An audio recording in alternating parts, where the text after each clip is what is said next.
Здравейте, приятели! Ние продължаваме днес с Живка Тодорова в моя YouTube канал Искра Петрова с книгата, дискусия върху книгата Ненасилствена комуникация на Маршал Розенберг. Това е третата глава, която се казва Наблюдавай без да осъждаш, да отсъждаш. И в нея да, цялата същност е, че той иска да направи разграничение между а, това да направим оценка на една ситуация или на един човек и това само да наблюдаваме и да коментираме ситуацията, без да си даваме мнението. И така, ето как започва в началото. Наблюдава и малко неща има, които да са по-важни и по-святи от това. Фредерик Бюхнер, пастор. Здравей, какво можеш да кажеш ти като за начало, за да вържим една дискусия на тази тема? Да, ами аз да, искам да кажа, че всъщност това е такава първата крачка в ненасилствената комуникация и тя наистина от нея зависи всичко останало. И това, с което Мгм. нали, Маршал Розенберг набляга върху това, че всъщност наблюдението е когато ние абсолютно искрено и така ясно искаме да изразим това, което чувстваме. Моето отношение към ситуация. Без искрено и ясно означава без да слагаме вътре тези, как ти казва, оценки, нали, как се казва главата, без да даваме оценка, да слагаме етикети и така нататък на хората. Защото тогава вече се замърсява наблюдението. И, а, и затова мисля, че наистина, да, това, ако можем да го разберем, да го съзнаем, да го приложим, почувстваме, това наистина е много важно и много ще ни помогне Да. в общуването. Да, Аз мисля, че също ако се приложи по този начин, да си каже човек какво чувства и да. като наблюдение, всъщност малко повече успокоява самия човек. Нали? Смисъл носи така като удовлетворение. Аз направих каквото можах, нали, да видим от тук нататък какво ще стане. Нали? Малко така умиротворение носи. Нали, вече как ще се развият нещата, може би не винаги зависи от нас. И така, това е поне началото, което сега коментираме. Това ми прилича на майка Тереза, дето казва да правим каквото трябва, да става каквото ще. Да, божа работа си е някой път, Да, защото не точно. всичко е в наш контрол. Да, да. Общуването е И две страни. ам, ето тук Фредерик Бюхнер, който цитирах, да се наблюдението колко по-важно е, който е пастор, той казва, мога да приема, когато ми казваш какво съм сторил и какво не съм. Мога да приема твоето тълкуване, но моля те не смесвай двете неща. Ако искаш да объркаш отношенията между нас, ще ти кажа как да го постигнеш. Смеси това, което върша, с това, което мислиш за него. С две думи, ако си кажеш мнението, Мгм. по-скоро е вид оценка, която тя не винаги е обективна, тя е просто едната гледна точка. Да, да, Но да. тя не може да не отговаря с другата гледна точка. За едно е добро, за друго е добро. Не е абсолютната И истина. така, не е абсолютната истина, да. Да. И ние много често тук, влизайки в един разговор, аз мисля, че това е една от най-често срещаните грешки, че когато влизаме в разговор с някой, ние смятаме, че това, което ние казваме и за двете страни е релевантно, нали? Най-важното нещо на Да, света. да. Да, и другия трябва да го приеме абсолютно. Такова, каквото аз казвам, че е. Да. И тук Мгм. първият елемент според Маршал Розенберг, на ненасилствената комуникация е свързан с разделянето на наблюдението и от оценката за него. Писал да се Да. разграничат ясно, да знаем кога наблюдаваме и кога предаваме информацията точно както се е случила, без да внасяме никакви нюанси, и кога слагаме оценка върху ситуацията и върху човека. Нали, всякакви етикети, епитети са вид оценка. Ам, Може или когато ги смесим също, оценката и наблюдението, това всъщност може думите да бъдат приети като критика и ще ни накара да се дистанцираме хората един от друг или няма да бъдем безпристрастни няма да се получи ненасилствена комуникация, няма да бъдем обективни. Да, и той тук каза, че да, когато много, за мен това много ми хареса, че когато всъщност се опитваме да правим това разделение между наблюдение и оценка, тогава човека може да чуе критиката. Защото онова е някакси много лично. Ние влизаме, като дадеме оценка на някой, ние влизаме в... Все едно, че влизаш в личността му, все едно, че го обиждаш в най-така дълбокото му осъзнаване за това, кой е той. И той го приема като все едно, че ти го задрасквам. А ние го задрасквам. Нали, като все едно, че умира. Да, Да. Защото аз, когато ми кажат, примерно, ти си мързелива, или, нали, да си спомним, като са ни говорили, ти не ставаш за нищо, или там каквото и да е, или от родител, или от който и да е, това е, ние тогава умираме в този момент. да. Да. А за това нещо явно седи нещо. Ако това родител пък там, може да кажем, че седи любов, която ние не можем да я видим, но изразена по този начин. И тук става някакъв пълен взрив такъв в душата на човек. Да, Има, да. Аз виждам, че някои хора може и така да се грижат или някакво така да заострят вниманието, като понякога така леко повишат тон или примерно може би това е техният начин да обърнат внимание, но от друга страна някой може да го възприеме като някаква агресия, примерно. да, или Тъй, ако че, е дете. Да. да, тъй, че комуникацията си е нещо много тънко, според мен. М, И м, дете пък как може да го възприеме е съвсем друг въпрос. да, да, Да. да. Скоро четох един материал, но може би после ще кажа за него. Или сега не знам, ако сега е Може да, момент. кажи, да, на мен ми е интересно става. Ами аз четох на една жена, която тя е известна, да го кажем. А, инфлуенсърка ли, влогър ли? Добре, Да, тя е много известна и в последно време се развива в психологията много. А, и тя сподели един пост и каза на 100% съм много съгласна с този пост, с всичката ирония, хумор, сарказъм, които са написани в този пост.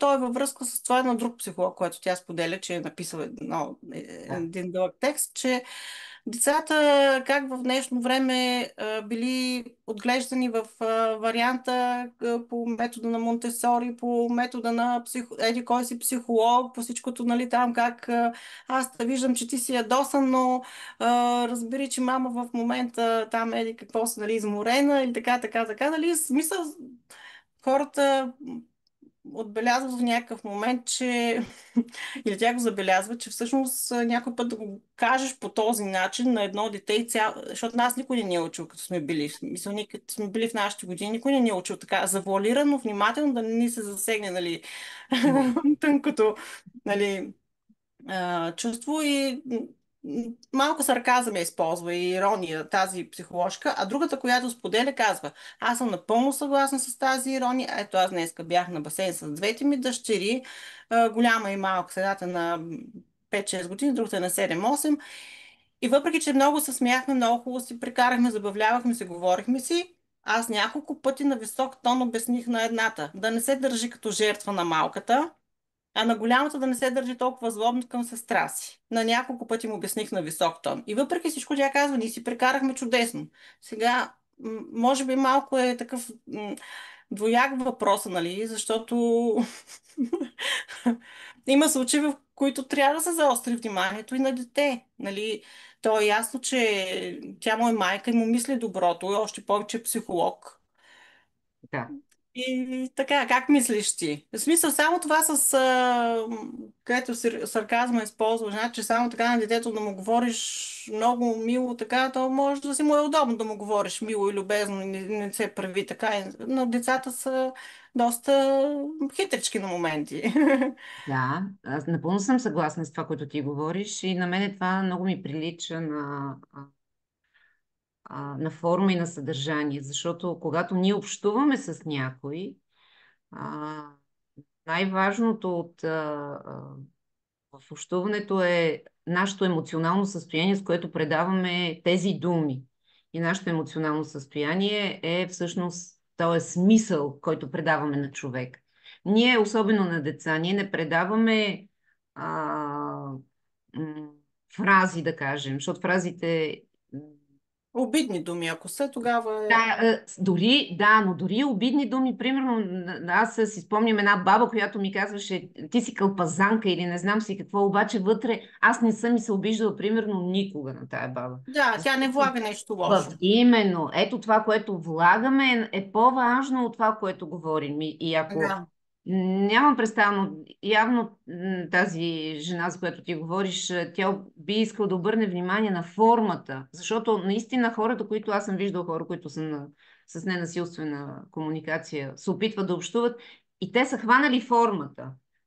Така ли? Или правят някакво там такава изречение, в което се обръщат към чувствата на човека, но вътрешно емоционално те не го преживяват.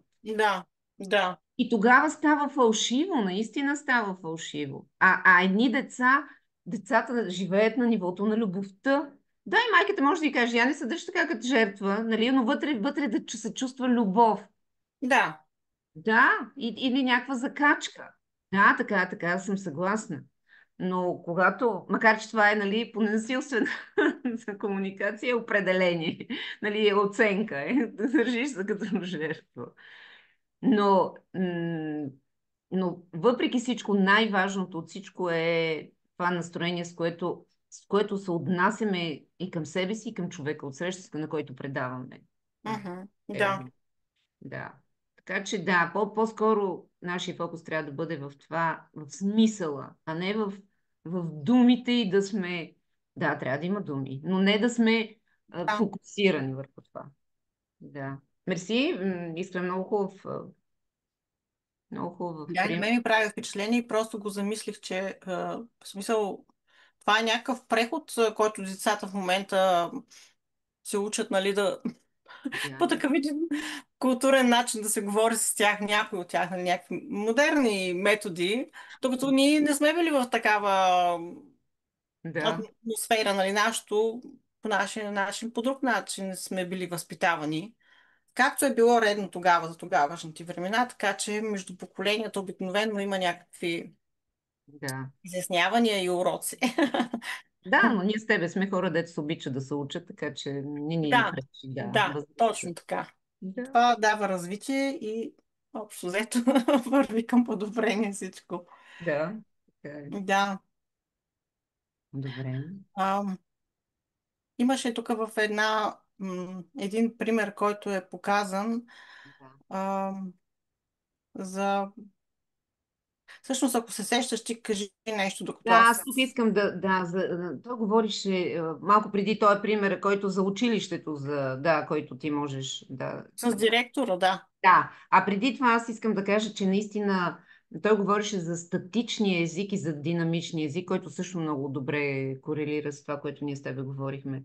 Че на нас ни е много по-лесно да кажем, той човек е мързелив или глупав или там, отколкото да се опитаме да разберем или да обясним какво означава, примерно, за мързелив.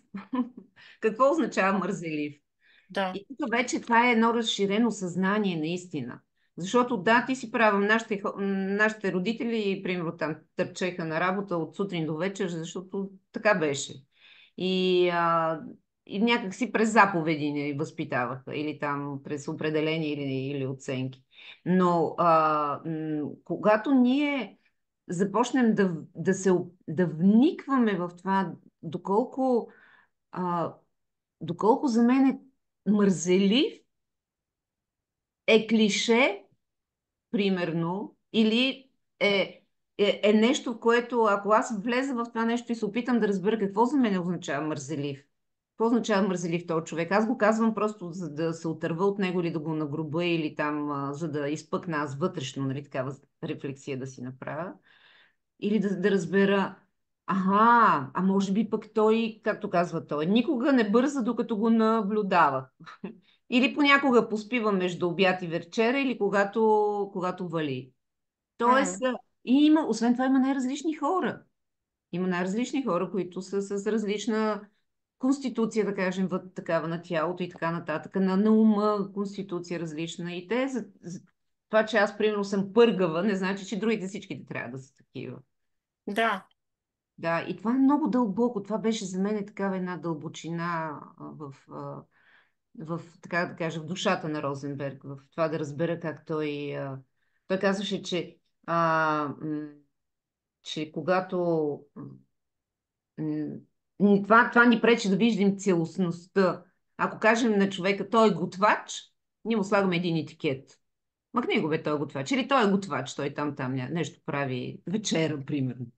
Обаче, ако ти се замислиш готвача, влезеш в света на готвача, какво прави той готвача? Аз съм срещал човек, който казваше, вау, аз толкова обичам да готвя, че за мен е все едно, че това всичко това е моето пространство и аз съм там царя. И еми този да. човек, неговия син, стана един от известните готвачи, няма да му казвам името, но той в София е един от известните, много известните готвачи. Тоест, това е съвсем различно. Вдъхновение някакво, сигурно е Да, получил. да, да, да, да, да. И това е много хубаво за нас, да си разбереме, аха, това за мен клише ли е? И какво искам да правя с това клише? Или метамодел, как се казва в психология. Да. Или това е тук, или какво се стои за това нещо. А за мен какво е това нещо? Дори това ще ни помогне и ние да се познаем като вътрешност, като съдържание. Да. Да. Да, това иска да допълня. Да, обаче трябва много замислене по тези въпроси, които повдигаме в момента тук. Защото нашата идея е тук да накараме хората да се замислят изобщо над комуникацията и този вид комуникация. Тук идеята е да се Абсолютно. замислят Да, и да. даваме стъпка по стъпка как да се постигне. Защото, както преди да започнем видеото, нали, ние си направихме една малка дискусия, идеята е задълбочаване чисто и просто. Когато човек се задълбочи, ще намери отговори, ми е мисълта, нали? Може в началото да му се стори малко сложно, но в Сложно. последствие ще разбере, че този вид комуникация носи спокойствие. Нали? Ето, аз направих всичко, което можах от себе си, дадох най-доброто. Да. Долу-горе се изчерпва моята работа, пък Да. другия как ще реагира, нали, си е неговата гледна точка, нали? Което малко или много дава умиротворение. В смисъл, така или иначе, гневът да отива надолу, ако има някакъв гняв. Така, така го чувствам аз като цяло. Мгм. Тук има един пример, който е даден за м, комуникацията в едно училище, където е имало конфликтна ситуация между учителите и директори, които се оплакват от проблеми помежду си. И когато са поискали съдействие, може би от Маршал Розенберг, който пише Да, нали, да, от него за лично. Да. книгата, да, той е задал въпроса на учителите какво от поведението на директора е в конфликт с вашите потребности. И те набързо отговорили голямата му уста. И той е очаквал, нали, на този въпрос да се даде някакво наблюдение или описание на ситуацията, да му стане ясно на него от страничен наблюдател за какво става дума. Но голяма уста е по-скоро някакъв вид оценка. Нали? И когато проучил нещата, той разбра, че всъщност директора говори малко повече, включва се в някаква ситуация, когато станало дума и започва да разказва за еди какви си негови спомени, после пък и за някакви други негови спомени и така става една много дълга а, среща, която те си имали там периодично.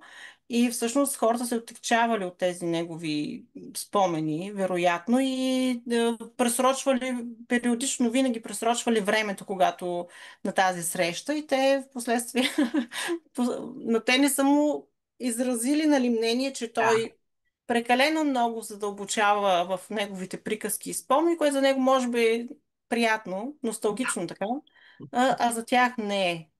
Така че те с това определение, което са му сложили голяма уста, е по-скоро Да, тяхното мнение и оценка. да, да. И тук всъщност, първо аз като си го, и аз като го четах, това и си казах, Господи, нали, това са учители. Да, Шил Розенберг отива и това е директор. Нали. Тоест, аз много силно вярвам, че хората, които ни слушат, че за да мислят, нали, за това колко е важно да, ние да променяме езика си. И в този смисъл, ако ние продължаваме по този начин с, както той го казваше, с този статичен език или с тези оценки, ние никога не можем да се разберем. Ние никога няма да достигнем до някакви такива взаимно изгодни решения, така да кажа. А тук, в този случай, той не само им показва, че те не могат да се изразят правилно. Те не са имали смелостта да му кажат, че прав текст. да, точно, нещо, което ги притеснява. И нали, там той казва, някой си гледа часовника, друг се прозява, трети не го слуша, обаче той човека си има този навик и си го прави. И Което докато е той... много неприятно да говориш на среща, някой да се гледа часовника, да върти очи, да... това е изключително Да, неприятно и ако те самите са се поставили на тяхно, на тяхно място, те как говорят като учители, ако някой така им върти очи и се прозява, нали, те да, и дали това чака е, да го да. направят? Да, да, и това е хубав момент, в който той да си помисли, да, окей, а какво да направя така, че за да не седат срещу мене хора или учениците ми да не си гледат часовник. Примерно, да. Да, Това е отражение, да, напълно съм съгласна. Но тук за мен показва този пример, че а, един проблем той трябва да се реши от по-високо ниво. Не на нивото, на който е да, създаден. Да. да, Някой да дойде, който е компетентен и който да им помогне. И това да търсиш някаква помощ от някой, от по-компетентен човек или да искаш да се развиваш, това е супер. Това е да. супер просто. Или професионалист, някой, както Да, те тук са се да, обърнали към да, него. да, да. Те в последствие са говорили с директора, нали, след като са Мгм. опитали да направят някаква по-добра комуникация. Трудно, но все пак са се изразили да кажат какво не им харесва. И Да. директора внимателно ги слуша и попитал, но защо на мен никой не ми е споменавал за това до Ето сега? виждаш. Да, той дори се е изненадал, че е възможно някой да бъде недоволен от това нещо. Което, Да, ако се каже с един спокоен тон още от самото начало, щяло да се избегнат всички тези конфликтни ситуации. А те са учители и би следвало да поведат и те в някаква нали, така, миротворна развръзка на нещата. Но добре, пак има специалисти, които са да. Те пак са насочили имали там. късмет. Те са имали Да, късмет. Лично в Розенберг да ги обучава.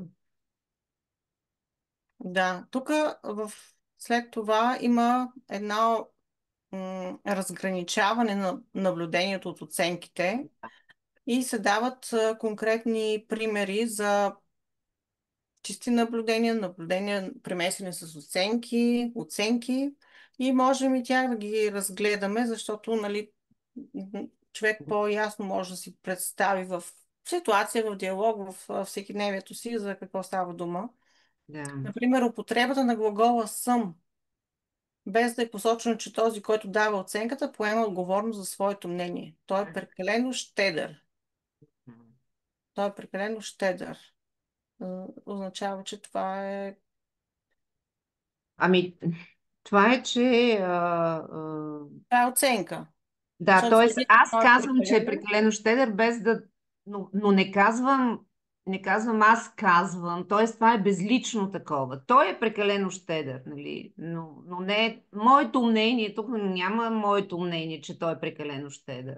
Да, Аз така го разбирам като това нещо. Т.е. това има такова едно. И, да, или примерно всички знаят, че той е прекалено щедър, някак си изчезва тая отговорност личната. да. Поемането на отговорност всъщност може би ще... Да, това е все м, едно, че говори се, че Да, Прекалено Втори, ще. трети казал, а пък Да, ако да. Една кажеш леля ми аз, каза. Да. да, поемаш отговорност с две думи. Да, не поемаш. Никаква. Да. Второто е употреба на глаголи, които крият в себе си оценка. Той отлага ученето на уроците си. Той учи за изпит единствено през нощта преди него. Това Да, е това пак е за вид. наблюдение без оценка, да. Ако да.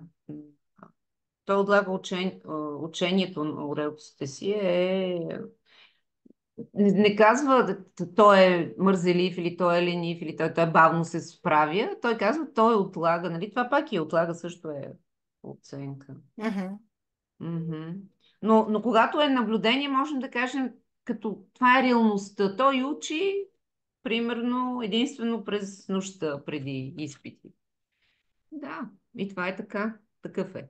Нали? Но това е наблюдение. Това нямаш някакво... Защото когато сложим някакъв етикет, имаш все едно, че има едно такова лек, такъв егоизъм има. Влиза. Нюанси. Вкарваме някакви нюанси в изказването и оттам нататък почваме да влияем на другите, Да, което си да, е... точно. И става насилствено общуване. Да. Следващото е изказване, в което има намек за това, че нечии заключения за мислите, чувствата, намеренията или желанията на някой друг са единствените възможности. Тя няма да успее на време да придаде своя проект. Това е от позицията аз съм Бог, малко така. Аз казвам, че тя няма да успее. Да. Да, ето тук и започва. Мисля, че тя няма да успее на време Да, да предаде своя проект. Тя каза, че няма да успее. Има разлика с това да... Тя абсолютно. каза, че няма да успее на време да предаде своя Да, обект. да, Проект. да. Но другото е много категорично. Тя няма да успее. Нали? Когато да, някой родител каза, ти не ставаш. Да, Да. Или и тогава, да, идва, идва такова нещо. Даже почва да си вярва детето. И пак казвам, зависи от това вътрешното чувство, какво е на родител, казвах. да. Липса на конкретизация. Мгм. Циганите не се грижат за домовете си. Не съм забелязал циганите от съседната къща някога да са ринали снега в двора си. Да, вече имаме конкретно, защото като кажем не се грижат за домовете, много общо казано това е, да. Предразсъдък си един вид се води. Някакви, да. А тук има конкретика, Не съм нали? забелязал. Аз не съм забелязала от мое име, аз изказвам моето мнение. Да. М, Следващия момент е употреба на думи, които обозначават качества и способности, без да е посочено, че е направена оценка. И тук е един пример. Ханк Смит е слаб футболист. През последните 20 мача Ханк Смит не е вкарал нито един гол. Значи едното е оценка, Ханк Смит е слаб футболист, а другото според мен е някакъв вид наблюдение. През последните 20 мача Ханк Смит не е вкарал нито един гол, защото там е факт. Това е Той реално, да. или е вкарал, или не е вкарал гол. Това не е Да, оценка да. или Обаче етикет. това не значи, че е слаб Да, футболист, примерно. Да. Той може да има и много други причини за това да не е вкарал. Но факт е, че не е вкарал гол. Да. да. Следващия момент е употреба на определения и прилагателни, без да е посочено, че е направена оценка. Джим е грозен. Външността на Джим не ме привлича.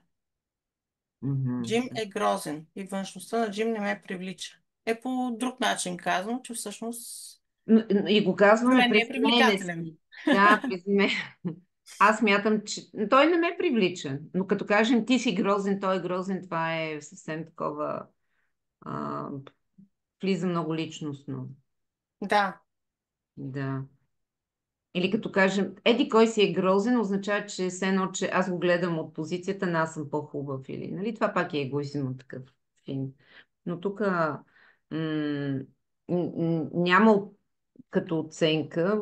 За мен грозен е оценка, но защо употреба на определени и прилагателни, без да е посочена, че е направена оценка.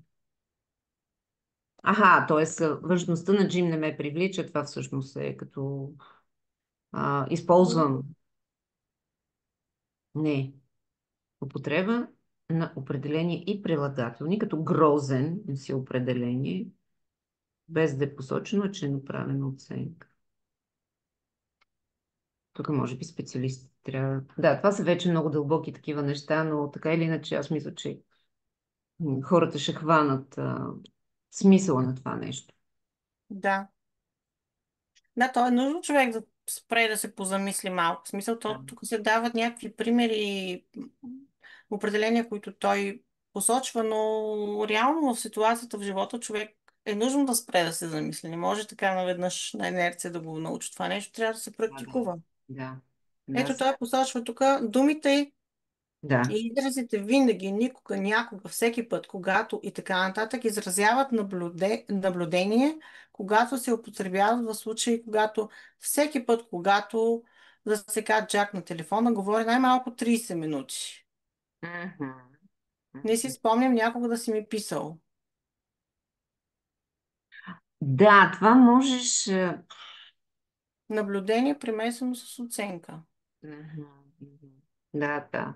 Защото да, м, тук може да кажеш, не си спомням последните 2 години да си ми писал, примерно, или там последната година да си ми писал, но никога не си спомням някога да си ми писал е такова, като, като се едно, че м, ти не си ти не си мислил за мене в миналото до сега, нали, по този начин не си се обръщал към мене с писмо, т.е. тая връзка между нас е няма. Аз така някакси посещам. Но това тук Ами има да, и но на форма, има мгм. на оценка. Казвайки аз не си спомням, един вид изключва, че според мен включва, че може и да греша. Нали? Аз не си спомням. Мгм. А, може би, извинявай ако греша, ама не си Да, спомням как може, би да, било. така, да. Да, от себе си, да. Ам, Оценка, да. Но те Но, казват, че това е когато изразява наблюдение. Това е всъщност е наблюдение. Това е без оценка. Аз така го разбирам. Да. Да, да, защото идва от мен, от мое име, като такова. Аз не си спомням да си ми писал. Тоест, и човек може да каже, ми да, аз нямам навика да пиша. да. Да, не съм ти писал. Мгм. Мгм, да. Но има случаи, когато се използват за преувеличаване. Да, те се използват като преувеличаване и по-скоро провокират отдръпване, отколкото съпричастие. Да. Рядко правиш това, което на мен ми се иска. М. Последните 3 пъти, когато предложих някаква програма, ти връщаше, че нямаш желание за нея. Това е друго, да. Това вече е друго. Но като кажеш, някой рядко правиш това, Това, което което аз искам. да, да, но пак може да кажеш, да, аз исках да имаме нещо там, да правим нещо, което смятах, че е добре за нас, но ти, както е тук наблюдението, ти конкретика, ти последните пъти Каза, ми... че нямаш желание.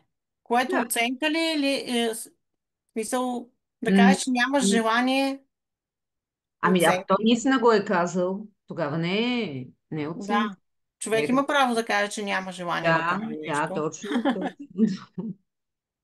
Да. Ти имаше в предвид някакво упражнение да направим А заедно? това е, това, което завършва тая глава е, че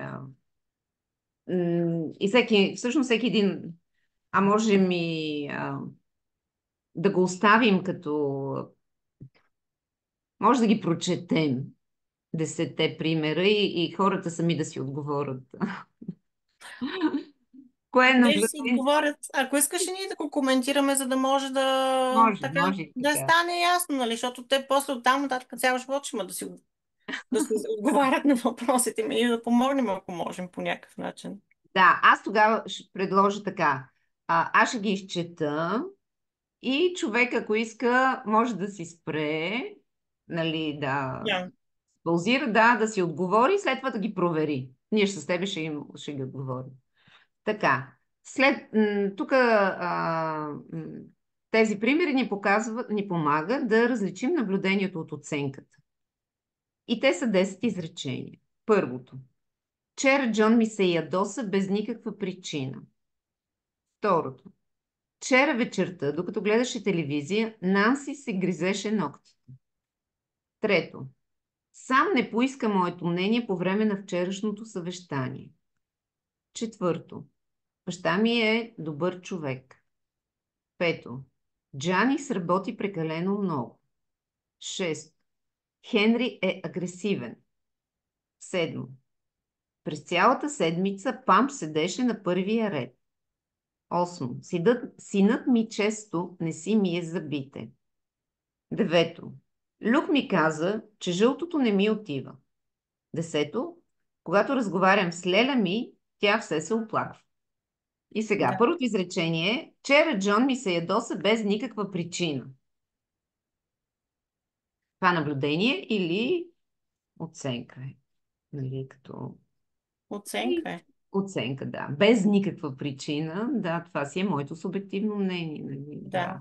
Да. Никаква причина. Може аз да си мисля, че е никаква причина, но от срещния човек може да си има нещо лично Основателна в причина, него. да. Да, Да, си да. ядоса. Да, да. Второ. Вчера вечерта, докато гледаше телевизия, Нанси си гризеше ногтите. Това е факт. Пак, да. Наблюдение.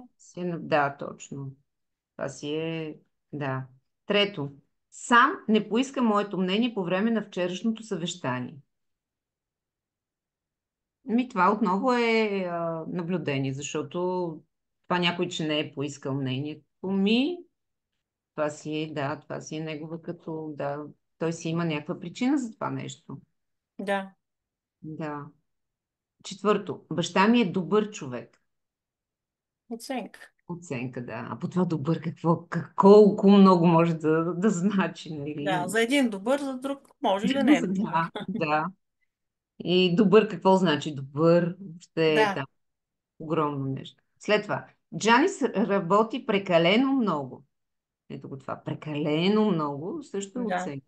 Да. също оценка. Прекалено много според мен е моето субективно мнение. Да, както беше посочено тук в тези точки, които посочихме, че прекалено е вид оценка. За един Да, е прекалено, за друг не е. да, да. Хенри е агресивен. Пак е оценка. Агресивен си е от... Да. През цялата седмица Пам седеше на първия ред. Окей. Това Това е си... факт. Да, Няма как да наблюдение. е Да. на оценка. Синът ми често не си мие зъбите. Това често Розенберг казва, че е оценка, защото отново често за мен и често за него. Да, Да. Люк ми каза, че жълтото не ми отива. Това е такава... м, според него, ако е наблюдение, без оценка, без да е вмъкната оценка, така казва Розенберг. А, но тук за мен аз в първи момент си мислих, че може би това си е негово мнение, обаче тук има конкретика на това какво е. Нали? Не е често, не е така замазано някакво, нали? А е, че точно конкретно жълтото не ми отива. И за него това е неговото, нали, мнение като наблюдение. Той вижда и казва: не, този цвят не е за теб, според мен. Да, и това мгм, е наблюдение. И десетото: когато разговарям с Леля ми, тя се оплаква. да. Това е пак все се оплаква, Все значи се като оплаква. винаги, значи Да, пак като вид винаги, като оценка. често и да, да. Да, Това беше да. днешната глава и така, така. Полезна беше тази информация, мисля. Да, да, да, и аз Човек, мисля, че беше.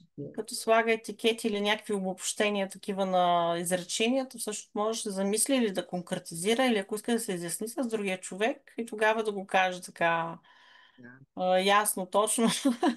Да. Вярно ли е за другия човек това, което той си мисли, неговото мнение? Да, и така може да стане един много хубав разговор, защото ти започваш да чуваш другия човек. Нали? Както казах Мгм. в началото. Нали? Не това, което аз казвам, трябва да е миродавно за целия свят, едва ли не. И всички трябва да правят това, което аз смятам, че е правилно. Не? Да, да. Това би било много добър вариант за подобряване на комуникацията. Да, да, иска. Ами, добре. Много ти благодаря. И аз ти Радвам се благодаря. за тази дискусия, че се осъществи. И Да. ако има някакви въпроси, пак да казваме, да пишат хората дали в YouTube, дали в страничката, ще ги дискутираме тук. Или ако има някой пример, който можем тук да се опитаме да разясним, пак е добра идея. Сигурност. Да. Да. Аз и като чета някои неща, също ми идват така като идея тук да ги коментираме, така че е Чудесно. Това беше вариант. много хубав този пример с тази жена днеска и нейните деца. Да. Добре. Ми благодаря Добре, ти всичко много. най-добро. И аз ти благодаря. До Благодаря ти, скоро. всичко добро, чао.